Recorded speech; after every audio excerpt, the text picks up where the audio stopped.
Peanut Butter Crunch was the first bar I tasted. The second bar I tasted was French Toast, even has a little picture of French toast on it.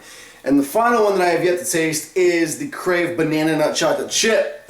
What I'm about to do right now. So check this out.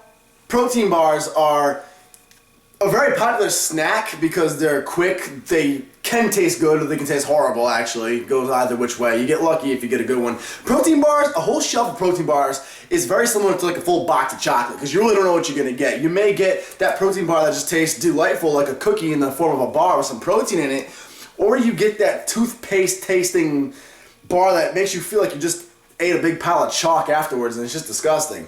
The other problem with protein bars is a lot of them are jacked in calories, most of which will become sugar. Now, you know me, I'm a big believer that sugar in of itself is not such a bad thing because you can fit sugar into your macros, and if you fit it into your macros, sugar is nothing more than a carbohydrate. Simply, it's a faster acting carbohydrate that peaks after about an hour or so. However, from personal experience, last year, in 2012, when I was dieting for my competition, my last competition, I was also managing a GNC back in the day. Currently, you all know NWB is my livelihood now, so I don't do that. But back in the day, I was, and there's a lot of long hours. So I'd be staring at these different protein bars, and some of them tasted amazing, but they all looked amazing. The advertising was great on them, so I'd end up eating them, and I'd track them right into my macros. I'd fit it into my macros, and what I found is even the bars that were lower on sugar, like say 20, 25 grams of sugar, that's like a good amount of your carbohydrates for the day used up. Now when you have a couple of hundred carbs to spare for the day, it doesn't seem like that much, but you realize it later on when you're starving because your calories are already lower than normal, and you have to fit, you want to try to fit as many carbs as you can in for your own pleasure, your own sake of not going insane, but you can't because you wasted like 30 grams of them on sugar on a bar that you were done eating in 5 seconds because it looked delicious. That said, I've tried about every single protein bar there is to possibly try. I got an email from Crave, right? It's this company, and I want to put a disclaimer out there. I'm not sponsored by Crave. I have no affiliation with them. I was not told or paid to do these videos at all. In fact, I almost ignored the email. The only reason I didn't ignore the email about Crave was because they mentioned that they were gluten-free. Now, before I began dating Ariana, I didn't care much about gluten-free products because I can eat gluten just fine. However, after dating her, she is a celiac. She has celiac disease. I call them celiacs, like it's their own brand of people. I've become much more aware of how much of an issue gluten is when you have celiac disease or at least gluten insensitivity. So I saw gluten-free. It's like, that's rare, but that's cool. Because she's always looking for protein products that don't have gluten in them. So I checked out the profile of the Crave bars, and the profile is actually amazing on them as well. They vary a little bit from flavor to flavor, but the Banana Nut Chocolate Chip, which I have yet to try, is only 235 calories, which is good.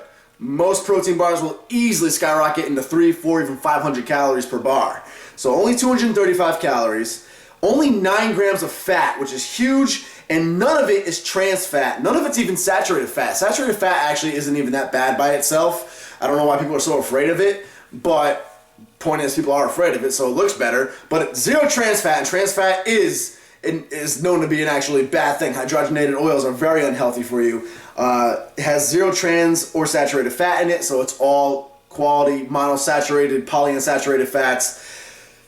Only 9 grams of it. Fat stacks up fast, especially when you're tracking your macros. If you're pre-contest, you only have 45, 55, 65 grams of fats to spare for the entire day. You don't want to be using all your fats up for the day out of one candy bar, so 9 grams of fat is nothing. You're getting 25 grams of carbohydrates, which is not bad at all, and it's actually really quality carbs. It's not just pure sugar. In fact, it's only 2 grams of sugar, which is amazing.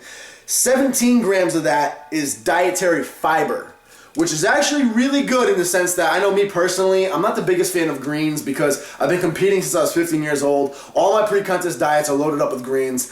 I've kind of burnt myself out of greens a little bit, so yes, I try to get them in, but I always try to look for fiber in other places now just so I don't have to cook up greens anymore. This is great because 17 grams of fiber is plenty. And of course, the protein is 20 grams of protein, and it is a blend of isolate, whey protein isolate, milk protein isolate. That's just exactly what it says in parentheses. It is a blend of whey protein isolate and milk protein isolate. So you're getting the isolate proteins in there. The French toast has 9 grams of fat in it as well, 20 grams of protein, 24 grams of carbohydrates. So they're all very similar. They'll vary just by a gram or two on something based on the flavor, but they're all very similar and very low calories. Quality carbohydrates, which is great for a meal. So after reading these ingredients, the actual profile, I legitimately was impressed. Now the only thing left was to taste it, so I actually emailed them back and I said, look, if you want to send a couple over, I'll be glad to try them. I told them, I'm going to be honest with you. If I don't like it, I'm not going to review it. And if it's bad, or if there's a negative to it, I'm going to talk about the negative. So I tried it, and to be honest with you, they did a good job. They did an amazing, amazing job. Crave, I believe, is a newer company. I'm going to be honest, I wasn't familiar with it. I'm not sure if these are prototype packagings or if that is the official packaging, but as you can tell, it's definitely a younger company. But the taste of it was phenomenal, and I even gave my girlfriend a taste test. It's amazing. The initial taste is great. You don't taste any of that sharp, bland, protein filler type of taste a lot of protein bars have. And one thing I noticed with even good tasting protein bars is the aftertaste that will stay with you is kind of like a chalkier taste. Didn't have any of that. The aftertaste was just as amazing as the original taste. And it felt good. It held me over. A little bit satiety in these little bars because of the quality carbohydrates you're getting there. You're getting a good amount of fiber in there. So that's a really good bar I actually recommend. I wanted to share that. I don't think I've ever done a video on different protein bars, and I've gotten a billion of them sent to me. But Crave is actually a thumbs up, and I almost ignored it, but good call. The one and only negative I have for the Crave bars isn't necessarily a reflection on the bar itself. It's just the fact that it is a lot of fiber, and fiber is known to play with your stomach a little bit. For most of us, it simply means we're going to be going to the bathroom a lot, and that's actually what happened to me. After both these bars, I did find myself running to the john like 4 times for the rest of the day. That's fiber for you, but that's more of a reflection on just how you and your body responds to and handles fiber. So check that out, guys. Figured I'd give them a shout out. All the links to their site and whatnot are in the info box below, but that is Crave, and they taste pretty damn amazing. Well done. I actually just got done with legs, so I'll have one right now. But yeah,